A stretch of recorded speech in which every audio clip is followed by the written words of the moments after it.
Chief, thank you so much. First sober coach. Yes. First one I've spoken to. I was Awesome. fascinated. Yeah, when I came across you, I was like, wow, this is a real cool concept. I'm gonna have to hear a Yeah. little bit more about this. So first, like, let's start with the hows, the whys, the whats. Of how I got into sober coaching or Yeah, yeah. Tell me the yeah, story. well, yes. Well, first off, I'm Jen Hirst. Thank you so much for inviting me on and having me talk to your audience. So, as he said, I'm a sober coach and a mom of two kids who are, gosh, 7 and 9. Crazy. And I live in northern Minnesota. And I just celebrated 10 years of sobriety, which is really exciting. And I realized over the past 6 years, I really lived in the sober closet. Uh, and I've been on this self-improvement path. So continually finding ways to treat my body and my mind well into after years of alcohol abuse of how can I feel better? How can I find clarity in how I did why I did the things I did, and just gain better tools of even now how to parent my own kids. And so now what a sober coach really is, and I didn't really understand it before, is it's not affiliated with AA. It's basically a mentor and someone guiding you and someone you taking through life. I really like to think of it when I went through treatment, and I can get into that. I went to 3 inpatients. I did like 8 to 10 outpatients. I was very stubborn and I was determined to get this thing and try to make it work and moderate, but it just never works. And so taking you through life, and what treatment didn't give me was basic life, how to live life without alcohol. What do you say to people when you go to a party, or what do you say to your friends when all of a sudden someone they used to drink with doesn't drink? What's a good response where you don't get, well, why? Oh, come on, just have one. Like, why don't it, you don't have to drive or something like that. And so I just really like to be as detailed as possible in real life scenarios and walking women through together, of taking them through what it looks like in your first few days, in your first 24 hours, in your first week, what you can experience, and then also building some really good life skills and the importance of exercise and the importance of reading and water and all of these things to help you to feel better in this process. And so I just love it. And I guess my story, do you want me to go into my story of how Let's it go for it. kind of all happened? Yeah, I'd love to hear it. Yeah. And I really like to say that no one is off limits when it comes to alcohol. It can happen to anyone, no matter your background. I always thought, and you always get the picture of someone who maybe came from a broken home, a poor person on the, under a bridge with a paper bag and things Mhm. like that. And I think it prevented me from getting help for many years because I didn't fit that image. I came from a great home, a perfectionist family. I got good grades. I had a great upbringing, but I was someone who really earned love through what I could achieve and really lived in this perfectionist family. And I hid it for many years. I didn't understand what was going on. I knew exactly the point in which it planted a seed that I could numb out from drinking, and I would never have to feel anything, any bad feeling ever again. But I hid it for many years, and I like to call myself, I was a closet alcoholic because no one knew what I was going through, and I did it by myself for many years, and I hid it. I hid it in closets. I hid it from my husband, and no one had any idea until I just couldn't hide it anymore. And so it I did like normal drinking in high school, and I quote unquote normal drinking, and it didn't really become a problem until my second boyfriend wanted to go on break in college, and I was living with some guys at the time, and they said, who kind of all did Adderall. And I don't know if you know what Adderall is or if anyone has done that, but it's a stimulant. Mm. And I was like, no, I don't do drugs, which is little, lo and behold, alcohol is a drug. Little did I know. And I just said, you know what the hell? I'm in so much pain. I never want to go through this again. If you go through a breakup, you don't know what to do with yourself. You just Yeah. keep thinking about that person. And I didn't know what else to do. And that was a point where I planted a seed that I could take away any sort of feeling, any sort of pain that I felt with something else. And so I didn't say I was addicted right from the start.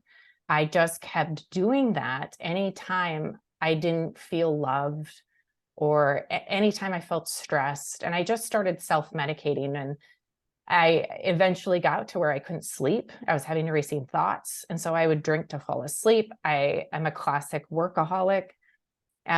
Being raised in a family where grades, you earned your achievement and love through, or you earned your love through what you could achieve. When I couldn't do that, or when I would take on too much and try to work, I would try to relax with alcohol and at night. And I would try to shut my brain off at night with alcohol. And so it wasn't really, it was this huge, it's this prolonged progression from, I would like to say, from 2003 to 2013 was about the span of where I kind of planted a seed within me that, okay, I can manage my emotions with alcohol, to actually getting sober, which is in 2013.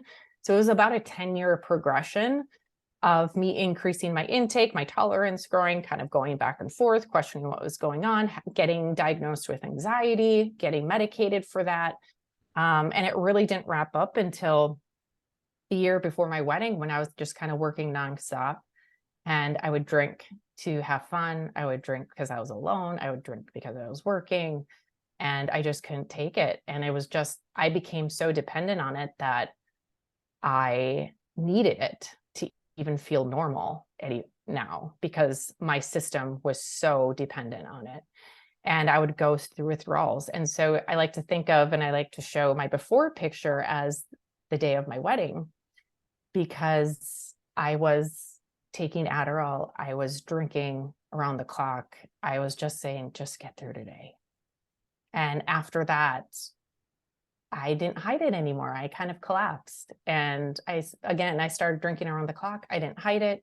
And so began the 1.5 year journey for me that it took to understand what was going on, to admit I had a problem, which was really hard for me to do. I was very good at hiding it. And I thought if people knew this about me, it would just break me. People would think, see, she is a failure. Look at this. She's a freaking alcoholic. And like, what would they think of me? And so I went to my first AA meeting. I mean, all of this horrible things where I tried to medicate, and it just got worse and worse. I switched to mouthwash. I was getting severe withdrawals. I went into my first outpatient. I did a couple inpatients. And it just got to a point where I physically felt we can get really serious here too, where I physically felt myself dying at the age of 30. And I just, all the pressure I was putting on my heart. And I remember I was kicked out of my house because my husband had no idea until the day after we got married of what was going on. And so I was kicked out of my house for drinking, and I was on my childhood bed, the one I grew up in, and I still even remember like the pink hearts on the wall and the pink carpet. And I was sitting on my bed, my parents took me in, and I felt my hands going numb. And I was so ridden with anxiety, just like shaking, that I'm like, I think I'm going to have a heart attack from like taking Adderall and then drinking at night. And it was just constant up or downer, up or downer. And so I searched up symptoms of cardiac arrest, and it said to drink milk. I didn't tell my mom because I didn't want her to worry. And it wasn't until I was taken to detox a couple of days later, I blacked out at my dad's office drinking mouthwash. And it was there in detox where I made the decision of, I'm done. I was just like, I stopped trying to fight it. And I at that point, me and my husband were talking, and I didn't know, I didn't have a job. I was let go from my job. I didn't have a car. I had gotten my second DWI where my car was impounded.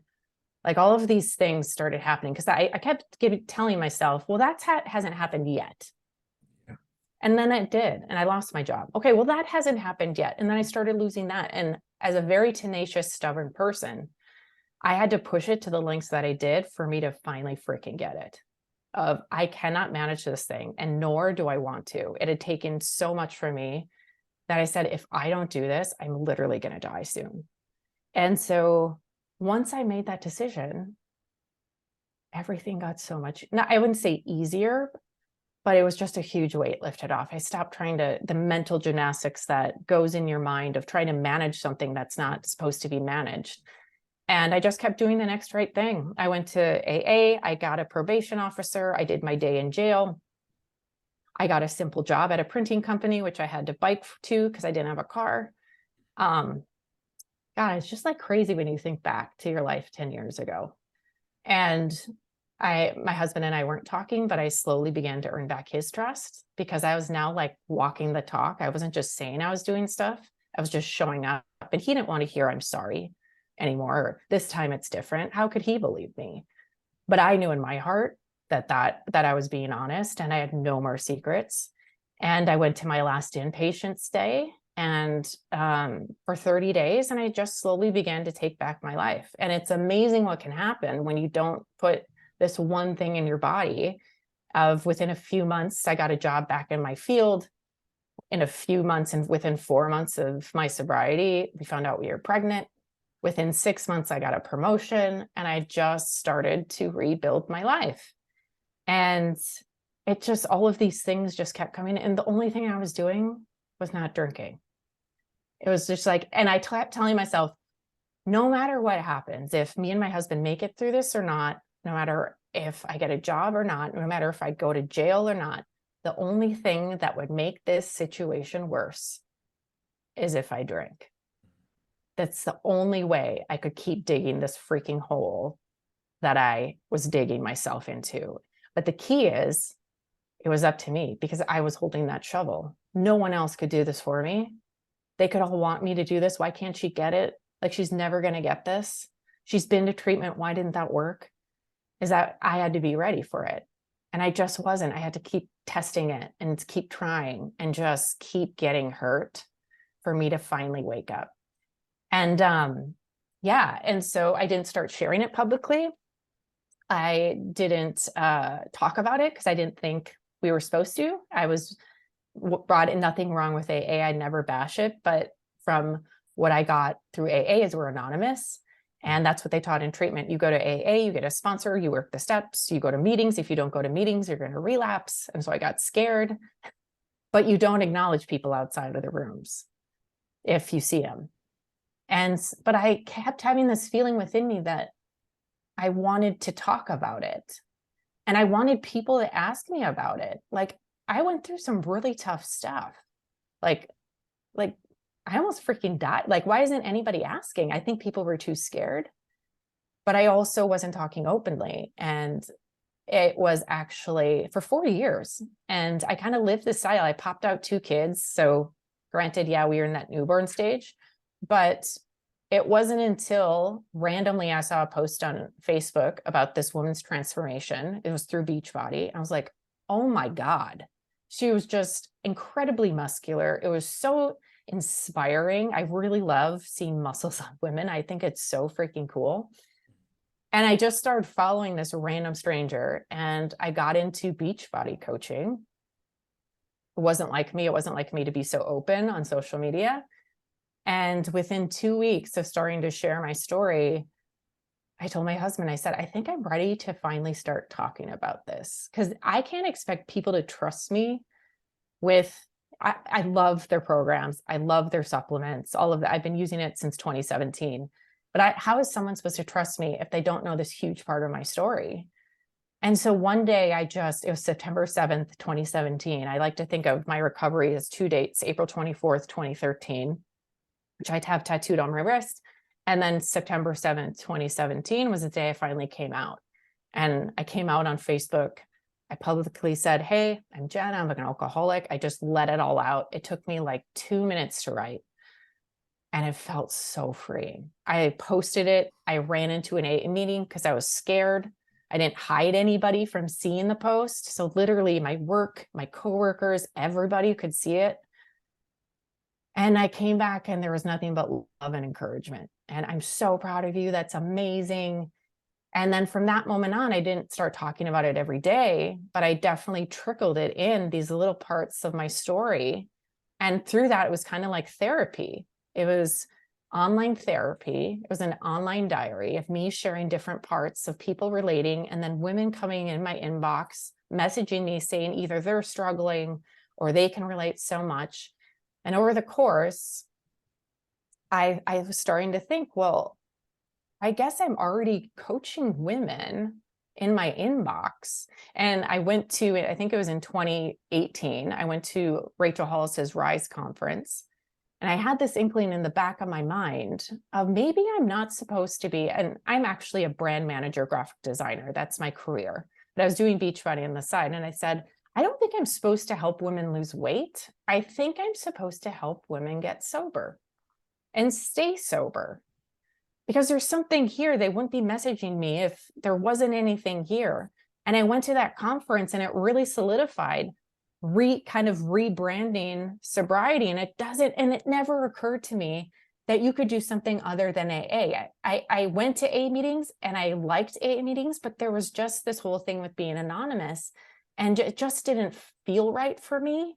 Yeah. So I thought, what if I could kind of rebrand sobriety? And I think we're in the sober movement right now, where people are really questioning their relationship with alcohol, or where it's not that you have to do this thing. It's like you want to do it because it's fun, and pointing out the benefits and all that you gain through it, and making this a fun and exciting experience for people, to highlight the benefits, and that you're not missing out on anything. And in fact, you're missing out when you're drinking because you're not fully present. You're actually missing out on life. And so that's kind of what I started to create, is these group coaching courses and this membership for women, of where we work out. We have live classes where we check in, where we have meetings, we have book clubs, we have prizes, and taking women through these simple habits of things to do that will help you, again, to build your brain, to help you to feel better in the nature of alcohol. Especially that first month, you might be feeling pretty crappy. Mm-hmm. And that's just the nature of withdrawal.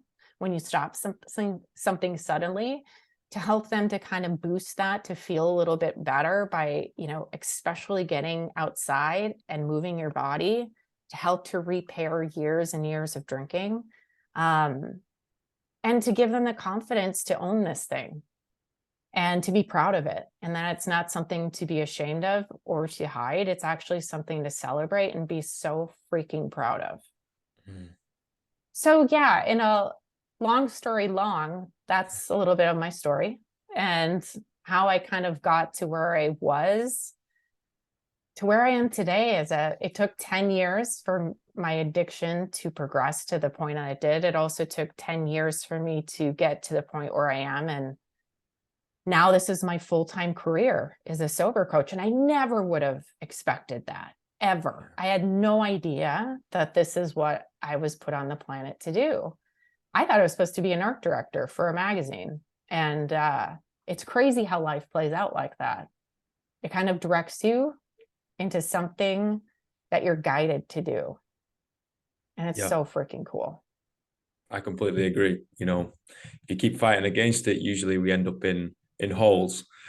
If we just let it put us where we're supposed to be, everything ends up making sense. You look back and you're like, all that work I did for that one thing that I wanted, or that one place I wanted to go, and it didn't work out. I was like, now that makes sense. I was supposed to put all that work in because it's now supposed to be relevant today with what I'm doing here in a completely different industry or in a completely different role. And it's hindsight's a bitch, man.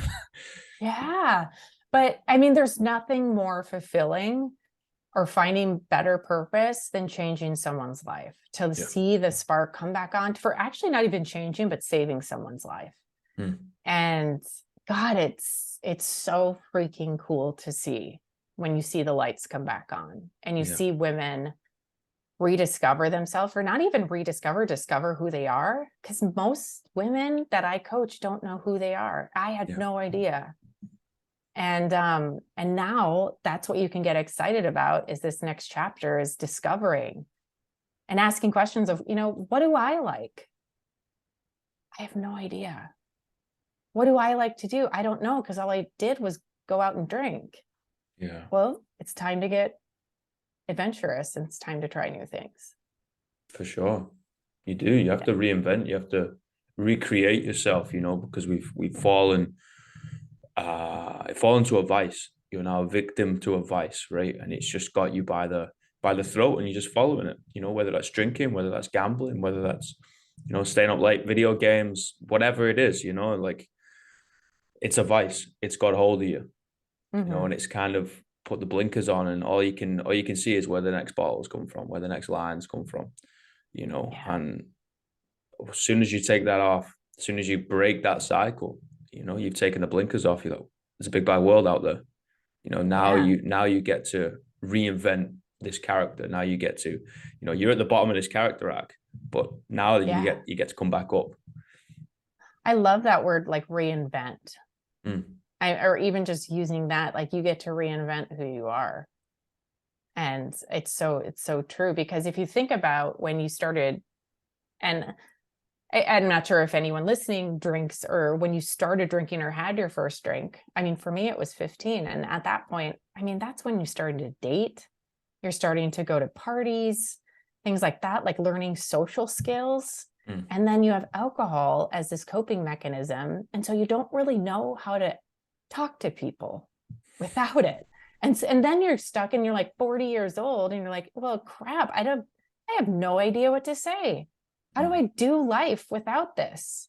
And so many people are feeling stuck of, I don't know, just these things that we were learning in these informative years that now we're relearning in adulthood. And it's not a bad thing. It's actually a pretty freaking cool thing.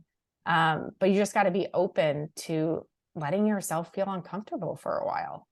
And it's going to feel uncomfortable, but you're going to get better at it, and you're going to get more comfortable, and you're going to learn, you know, again, what you like, who do you want to be around, and how you want to live your life and spend your time. I think one of the most powerful things you said was planting the seed, you know, and that can go positive and negative. You know, you've say, for example, you had a stressful day at work, and you're like, oh, fuck this, I'm just going to crack a beer open. You planted a seed. You feel better after that beer. Now it gets dangerous. You know, some individuals are like, well, that's not a habit for me. It's only one time. And that's great. You know, if they're like that, fantastic. But I know for me, if I've had a real stressful day and I grab a bottle, that's it. That's going to be a habit for me. Like probably very similar to yourself, a bit of a, well, definitely a perfectionist, but definitely an addictive and obsessive mindset. I just get into things. So you got to be real careful where that seed gets planted. But also, let's be optimistic here. You know, say, for example, we have gone down the wrong road. We all have, right? Whether it's drinking or whatever, we've all gone down wrong roads. If you plant a seed and you change that habit to going for a walk, to reading, to stretching, to talking openly with your significant other, to going to the gym or something, you've planted a seed again. You know, it's like, oh, there's another way here, guys. Yeah, you just need the courage and the humility to start, you know. Just try something. Go to yoga. Did it work? No, I didn't really like it. Mega. Bin it off. Go to something else. You know, the bottle is not the only way. You know, it can be a way for some people, and if you're okay with that, do your thing, man. Thumbs up.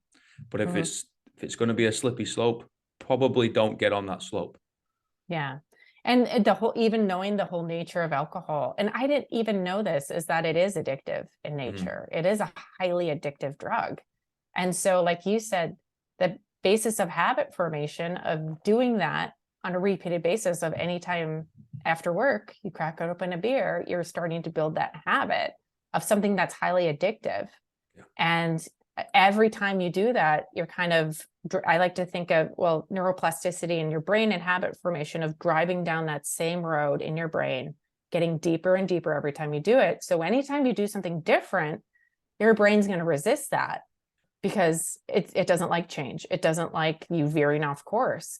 But in order to change your habits, you got to try something different, and you're going to feel resistance. You're going to feel awkward, but and I like to tell women, like, just go on a 10 to 15 minute walk, get outside, change your environment, free your mind, get outside. And the more times that you drive down that other road, and you might take a detour and want to go back down and go back to the other way, but the more times and more repetitions that way, that groove is going to get deeper and deeper and deeper. So eventually when you come home from work and you have that inkling, oh, I should crack open a beer, but man, that doesn't really feel good. Like that doesn't help my situation in any way. Maybe what do I really need? I maybe need to go on a walk. I know it sounds boring. You'd be like, yeah, right. But you're going to get a far better return on investment when you take that break. And that's a real big break that will actually deliver so many good brain benefits for you to fully relax and fully to unwind, is to find those healthier solutions that aren't 100%. addictive. I guess I haven't run into anybody that's addicted to walking, but I guess it does happen. I mean, with exercise, I cross addicted into exercise for a while before I got sober, but with walking, it's a pretty good coping mechanism. People get addicted to the feeling, right? They get addicted to, oh, okay, finally, like there's an itch at the back of my head that I finally scratched.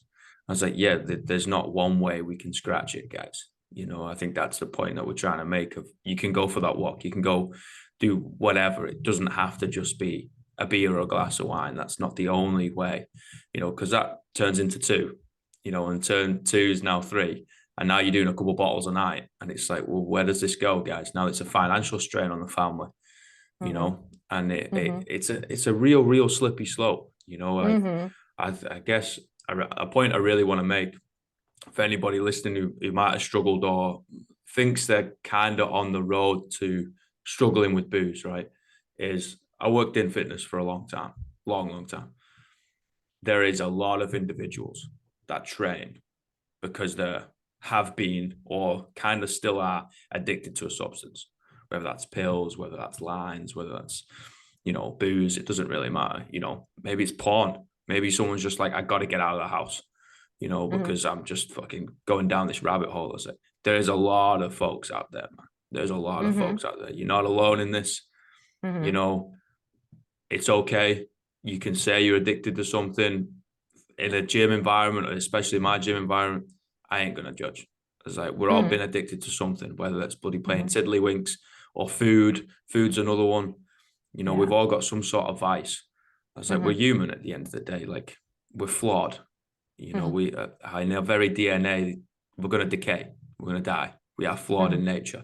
That means we're not going to be perfect, and that's not what I'm seeking for. Just seeking for some truth, some honesty. Let's do this. You know, let's crack on and build a better future for yourselves and for the people around you. You know. Yeah, absolutely, and that's what I like to tell people too. There's no shame in being addicted to an addictive substance. You know, and you're not the only one. And I love that the sober movement is becoming more and more. I don't know if it's mainstream or talked about in the news. More celebrities are coming out, more people are feeling comfortable, as it's becoming less of you have to have a problem and more of a wellness conversation of we're doing all these things to improve how we feel, of working out, drinking the smoothie, taking the supplements, meditation, all of those things. And yet we're still drinking freaking rocket fuel at night and thinking that's okay for our bodies. And alcohol in nature is a poison, you know, and it's nothing wrong with people who have a glass or not. I just really start asking questions and really asking yourself, is it adding value to my life? You know, how does alcohol make me feel? And not only how does it make me feel, how does it make me feel after? Because I always like, of course, the first 15 to 20 minutes, you get the huge dopamine spike. But then how do you feel in a couple hours? How do you feel the next day? Does it make you feel great? Or do you have anxiety? Or do you feel low? Do you have shaky hands? You know, are you really tired? All of those things. So one tool I really like to use, and I use it all the time, is like play the tape forward. Where is that glass going to lead? And it's such an old school concept. I mean, cassette tape is really what they're saying, you know? And I remember. Where is that? Yeah. Where's that drink going to lead? And everyone knows from their own experience, and maybe it doesn't lead that way, but also play the tape forward. How do you want to feel tomorrow? How do you want to feel in the morning? Do you want to get up and go to the gym? Do you want to do a morning routine? If you have a morning routine, do you want to wake up feeling really rested and like ready to start the day? Or do you want to wake up with a pounding headache and try to run off the hangover that you have, which I used to do, is I used to try to run it off and sweat it out. And it's just like, it's kind of this whole detox to retox loop where you're just kind of doing all these good things, and then you do this one thing, and then you're trying to get back to how you feel. But what if, you guys, what if you could feel good all the time? All the What time. if you could all the time? And it's like, and John Mayer says this too, it's when we consume something that limits us and limits our productivity and who we are and our effort, we're really operating at like 60%. Yeah. But what if you were able to stop drinking just for 30 days, just allow yourself the opportunity to remove alcohol for 30 days just to see how you feel. Then imagine what we could create as a world if everyone was operating at 100% of their full capacity, being fully present, having more time and energy, and getting the results that you want in fitness, in health, in your gut, all of these things. Just freaking imagine what's possible. Instead of going at 60 to 70%, what if you went freaking 100% just for 30 days, just to see how you feel and what you could accomplish? I think your mind would freaking be blown. So that's my challenge for you. For anyone listening, try it. Allow yourself the opportunity for just 30 days. And at 30 days, you can reassess, but really take notice to how you feel. How's your sleep? How's your anxiety? How are your results if you're training for something? How is your gut? How is your bowel movements? All of these things, just take notice in how you feel. And then you can reassess. But I think everyone deserves a break to just see and experience that. I think so too, man. I get people to journal after workouts. If someone comes in like with a real bad mental health, pretty dire, you're like, okay, cool. Like usually you're on a one-on-one basis, but if they're able to get into a group environment, even better, because you get a bit of the community aspect in there. But yeah, like post-workout, they've cooled down, heart rate's kind of come back to somewhat normal. I was like, there's a pen and paper. Like, don't talk to anyone for 5 to 15 minutes. That's your goal. Maybe go sit in your car and go do it. And then within that 30-day period, they can come back and be like, I'm not sure about this, coach. It's like, okay, go back to your journal, because you're going to tell yourself, and they're going to read all these things. It's like, wow, well, that's a positive. That's a positive. That's a breakthrough. I didn't think about that one. Oh, okay. Yeah. And then maybe you can go communicate with your significant other and be like, how have I been the past 30 days? And we can flip the switch and be like, how have I been the last 30 days without booze? What did that notebook say about feeling without booze? Yeah, the first 2 weeks going to be shit because it's withdrawals, man. Like, yeah, you've taken away that drug, man. It's going to be the same if we take away coffee, right? But it's like, what about, that's another one. I haven't broken that vice yet. No. That one's going to stay. I've actually considered it because, even again, just the constant path of self-improvement of how do I feel, and why, if someone with anxiety, why am I drinking coffee? Like, I'm just asking myself questions and being open to, okay, maybe I will remove it and see how I feel, knowing that the first few days are going to suck. Yeah. But if you play the tape forward, how good you're going to feel, it makes it all worth it. So yeah, it's something I'm present day considering right now. Yeah. I mean, hats off to you, man. I'm European. We drink coffee like it's going out of fashion. Yeah, I know. It's going to be a hard one. Or pre-workout. I love my pre-workout. So I can't imagine going out without that. But one thing, slow progress, you guys, one thing at a time, baby steps, 1% improvements are the ones that stick. And I find just remove 1 cup or have a weaker cup of coffee, and eventually over time, like you've reduced it. You don't have to be like, no, I'm going cold turkey. I can't drink coffee anymore ever again. You're like, guys, if you're having 5 cups, maybe do 4, and just do that for 2, 3, 4 weeks, see how you Yeah. feel. I Maybe. just removed my afternoon one. Mm. So I have a little bit of caffeine in the afternoon in it. So really within the last 3 days, I've removed it and I feel so much more relaxed. I'm like, I'm kind of easygoing, but when I drink caffeine, I'm kind of high strung. So maybe this is a thing that I shouldn't be doing. Yeah. Huh. Yeah. Yeah. No breakthrough, but you need that courage to start, man. And then also be able to talk to yourself. Look yourself in the mirror and be like, no lying now. It's just me and me. Who's what's helping, what's not helping. And that's a difficult process. So have the courage, have the hard conversation. Starts with yourself. Absolutely. Jen. And you are it's your responsibility, any of this stuff. It's up to you. It's no one else. Your sobriety is your responsibility. Your fitness is your responsibility. Your effort is your responsibility. So it all comes down to you. And you also have all the answers within you. If you just take the time to journal it out, if you have any questions, you already know what they are. You just have to give yourself the opportunity to process through it. So play it forward. Jen, this has been an honor and a privilege, mate. Thank you so much. Thank you. I appreciate it. I'm so happy to be on here. No, it's a real privilege to hear your story, mate. Like, I think a lot of people are gonna relate to that, or it can at least play themselves forward and be like, oh, I could end up down that hole. Maybe I'd go left instead of right. Just and think even about with any food thing too, play the tape forward. How are you going to feel after you eat that piece of cake? Is it going to make you feel better, or is it going to get bloated? I mean, anything. So something to keep in your back pocket. Thank you so much. Yeah, thank you. We'll have to do it again sometime. Absolutely. Mate, you have a cracking day and we'll stay in touch.